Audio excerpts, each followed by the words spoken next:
Thank you, Devin. And this morning we're happy to welcome Nina Baum to the show. And Nina, if you're here, that means we're probably talking something about dog sled racing. Is that right? Oh, we are today. Oh, so my goodness. Nothing new and different. Thankfully, nothing snow related. No, not yet. We're talking Dryland racing, yes. That is. So walk us through, I hear there's an international event going on right here in the Northwoods next month. Is that right?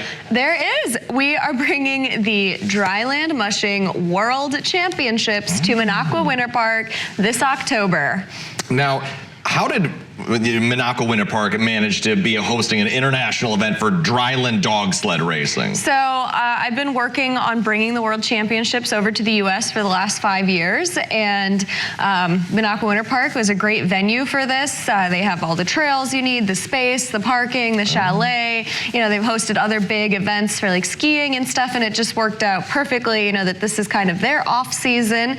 And so, you know, they had the space for us and the availability, which is really awesome, and so we won the bid last year for it. Well, that's exciting. Where was the last international championships? It was in Spain, and if you recall, I was on back then too. Oh, were you now? Yes, I do recall. But yeah, Spain to Minocqua Winter Park, it's always you know, interesting to see where these sort of events, you know, they transition so nicely around. Yeah, every other year it goes to a new host country. So it was due time for the U.S. Actually, it's the first time that the U.S. has hosted the Dryland World Championships. Now, so for folks maybe unfamiliar, they probably know what sled dog racing looks like, you know, in the snow with the sled and the dogs. But what does Dryland racing look like? Yeah, so I mean, it's similar, but just no sleds. Think wheels. So mountain bikes, it's called bike joring. People will be pulled by their dog on a mountain bike, or they run with a dog pulling them. That's called candy cross. That's painful.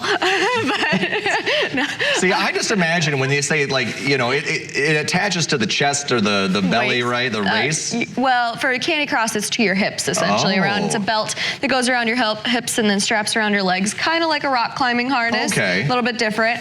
So it propels you forward is the idea. Goodness. See, I'm just concerned that, you know, a dog would go much faster than I would. Oh, it does. And, you know, I don't want it to pull me and just drag me along the trails. That's my concern. Well, you do have to be in shape for this, Michael. You can't just... the pain. But, well, okay, so how do folks go out and, you know, support this sort of event here getting hosted at Minocqua Winter Park? Yeah, so it's a big event. There's 6 days of racing. So October 21st to 26th are the days of competition. It's going to start at 9 a.m. each day.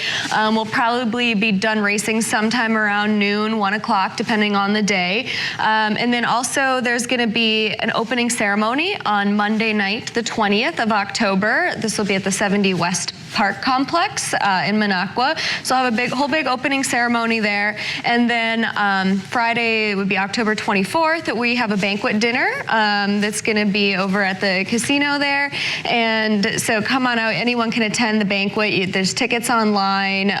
You can meet all the athletes and the mushers and stuff, which will be really cool. We're going to do a Friday fish fry themed dinner for all the international people and people not from the U.S. attending, so they get the true Wisconsin experience, right? So where's the fish fry happening at? At the casino. Okay, just making sure, you know, where do I got to go to get a good fish fry around?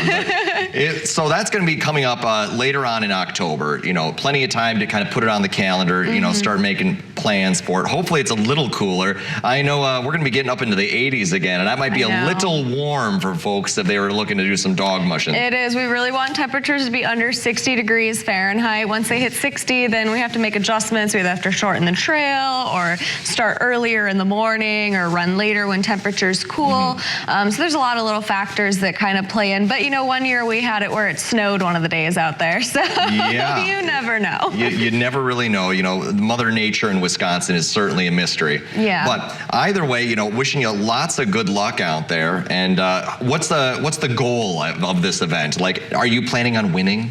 Well, I'm going to try. My goal is to make the podium this year. When I was in Spain, I got 5th in the world, so I was only 2 spots off from making the podium. Hopefully now I have a little home court advantage. That would be really nice. So we'll see. But also, you know, in addition to the competition, there's a lot of other things going on out there. We're going to have food trucks, vendors, raffles, all sorts of other things happening. Well, it's good. You know, looking forward to it, and it's going to be an exciting time to see so many international faces and dogs as well. Yes, come see the dogs. Okay, well, thanks for taking the time this morning, Nina. Always appreciate it. Oh, anytime. We'll be back with your morning dose of what's trending right after this commercial break.